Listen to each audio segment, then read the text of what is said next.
आज जुम्मा की नमाज पढ़ने जाते हुए पाकिस्तान तहरीक इंसाफ के पंजाब में जो बानी कारकुन थे, जिन्होंने पाकिस्तान तहरीक इंसाफ की बुनियाद रखी थी, जुम्मा की नमाज पढ़ने वो जा रहे थे और उनको कत्ल कर दिया गया। ये शख्सियत कौन है और इसको किसने कत्ल किया है, ये बताने जा रहे हैं हम आपको आज के प्रोग्राम में।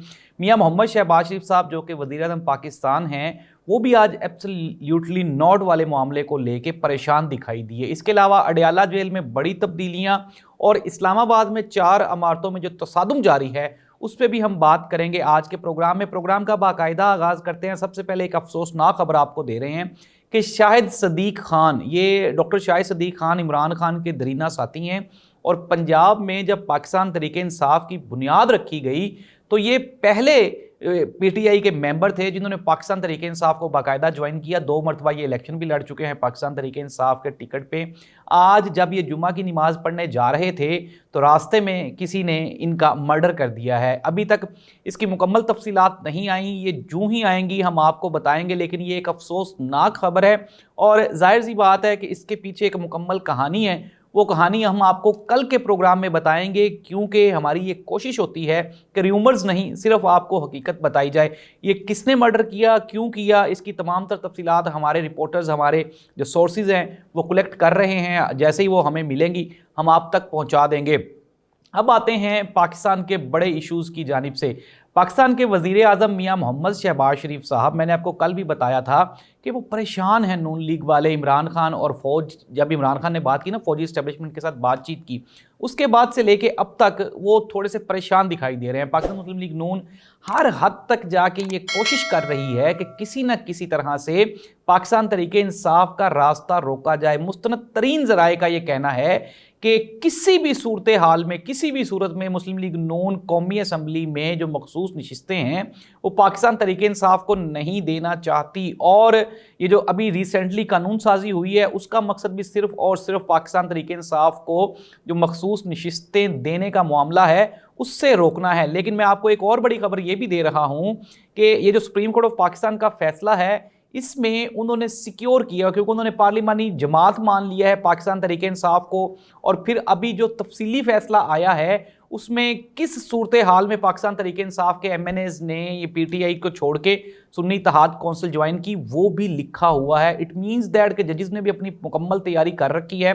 2 एड हॉक जजेस के आने से इस फैसले पे कोई फर्क नहीं पड़ेगा, और इस चीज़ का पाकिस्तान मुस्लिम लीग नून को भी कंफर्म है कि हमें सुप्रीम कोर्ट ऑफ पाकिस्तान से किसी भी किस्म का रिलीफ नहीं मिलेगा। और वैसे भी मैं आपको बारहा बता चुका हूँ कि काजी फाइज साहब जा रहे हैं और जस्टिस मंसूर अली शाह साहब के आने से पाकिस्तान तहरीक इंसाफ को एक हेल्दी इन्वायरमेंट मिल जाएगा, जिसमें वो बासानी ये जो धांधली वाला केस है।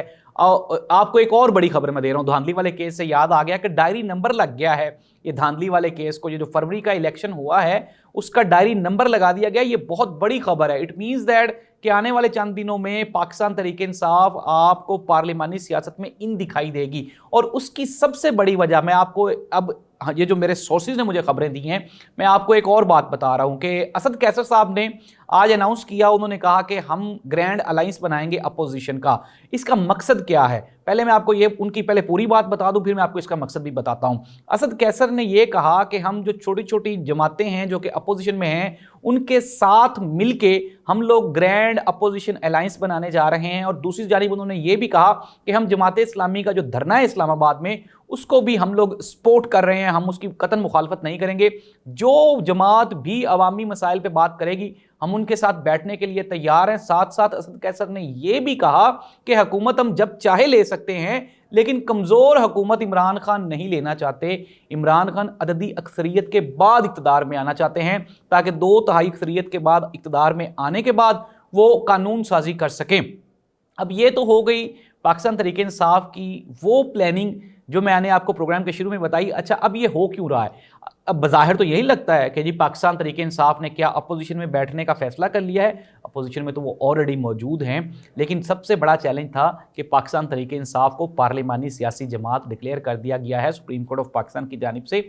تو یہ نون لیگ والے اور دوسری جو سیاسی جماعتیں خصوصاً حکومت والے وہ اس بات کو مان بھی لیں. اور اس کے ماننے کے لیے ضروری ہے کہ اب آپ پولیٹیکل سسٹم میں آئیں اور پولیٹیکل دھارے میں شامل ہو جائیں. اور پاکستان تحریک انصاف نے یہ بہت اچھی پرفارمنس دیتے ہوئے, یہ پلاننگ کرتے ہوئے, جس نے بھی یہ پلاننگ کی ہے اس نے کمال کر دیا ہے کہ اپوزیشن سیاسی جماعتوں کو, چھوٹی چھوٹی جماعتوں کو ساتھ ملا کے اس سے دو فائدے ہونے والے ہیں. ایک فائدہ تو یہ ہونے والا ہے کہ جو موجودہ حکومت ہے جب وہ دیکھے گی کہ پاکستان تحریک انصاف دوسری سیاسی جماعتوں کو اپنے ساتھ شامل کر کے اپوزیشن میں مضبوط ہو رہی ہے, تو ظاہر سی بات ہے پھر پاکستان پیپلز پارٹی جو کہ سب سے بڑی سیاسی جماعت ہے حکومت میں مسلم لیگ نون کے بعد, وہ بھی اگر ہم بات کریں ندیم افضل چند صاحب کی, تو ندیم افضل چند صاحب یہ کہہ چکے ہیں کہ ہمیں خوشی ہوگی اگر ہم عمران خان کے ساتھ بیٹھیں گے نسبتاً پاکستان مسلم لیگ نون کے, کیونکہ نون لیگ والوں کے ساتھ بیٹھنا انتہائی مشکل ہوتا ہے.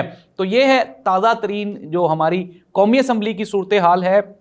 اب ہم بات کر لیتے ہیں ہمارے وزیر اعظم میاں محمد شہباز شریف صاحب کی. میں نے پروگرام کے آغاز پہ بھی بتایا کہ مسلم لیگ نون ڈپریشن کا, ٹینشن کا شکار ہے اور ہر تیر وہ چلا رہے ہیں جس سے عمران خان اور عمران خان کی ذات کو نقصان پہنچ سکے. اچھا, ایک تو انہوں نے کوشش کی, جس طرح پاکستان تحریک انصاف نے یہ موقف اپنایا کہ پاکستان مسلم لیگ نون, پی ٹی آئی خصوصاً عمران خان اور فوج میں کوئی لڑائی کروانا چاہ رہی ہے. پھر اس کے بعد تردیدی بیانات بھی آگے, نہیں جی نہیں ہم تو ایسا بالکل بھی نہیں چاہ رہے. آج شہباز شریف صاحب نے یہ کہا کہ عمران خان نے جو ایبسلیوٹلی ناٹ کا نعرہ لگایا تھا وہ اتنا آسان نہیں ہے. اس کے بعد عمران خان نے وہ ایک سائفر بھی لہرایا جس سے ہمارے اور امریکہ کے تعلقات آپس میں خراب ہو گئے. اٹ مینز دیٹ کہ میاں محمد شہباز شریف صاحب نے فوجی اسٹیبلشمنٹ کو باور کروانے کے بعد کہ عمران خان آپ کا دوست نہیں ہے, اب ایک اور کوشش کی ہے کہ کسی نہ کسی طرح سے امریکہ کو بھی مطمئن کیا جائے کہ عمران خان اگر آئے گا تو وہ آپ کے لیے نقصان دہ ہوگا, اور عمران خان کی نسبتاً میاں محمد شہباز شریف صاحب وہ امریکہ کے لیے زیادہ سوٹیبل ایک آپشن ہوں گے. یہ شہباز شریف صاحب کا کہنا ہے, میاں یہ امریکہ کی طرف سے کچھ بھی نہیں کہا گیا. تو یہ ہیں آج کی تازہ ترین صورتحال, اور میں آپ کو کنکلوڈ کر دوں چیزوں کو کہ پاکستان تحریک انصاف واپس آ رہی ہے, بڑی طاقت کے ساتھ آ رہی ہے. سپریم کورٹ آف پاکستان کے ججز ڈٹ گئے ہوئے ہیں اور انہوں نے کہا ہے کہ کسی بھی صورت میں چاہے ہمارے ساتھ وزیر اعظم ہاؤس ہمارے سامنے آ جائے, چاہے ہمارے ساتھ کوئی پنڈی والے آ جائیں, کوئی بھی آ جائے, اس مرتبہ جو فیصلے ہیں وہ آئین اور قانون کے مطابق ہوں گے. اور انہوں نے ٹھان لی ہے عمران خان کے جو کیسز ہیں, اگر ہم وہ بھی بات کر لیں تو عمران خان کو ریلیف ملتا ہوا دکھائی دے رہا ہے.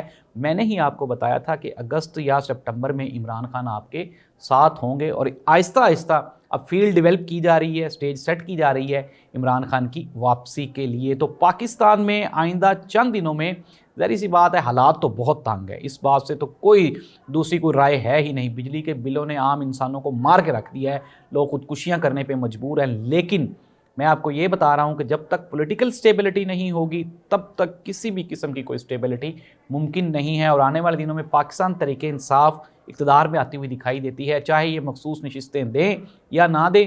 سپریم کورٹ آف پاکستان خود بخود مخصوص نشستیں نہ صرف پاکستان تحریک انصاف کو دلوائے گی بلکہ وہ جو ایز اے پارلیمانی جماعت ہے وہ بھی اس کی ایکسیپٹنس ہو جائے گی. اللہ اس ملک کا حامی و ناصر ہو. اللہ حافظ.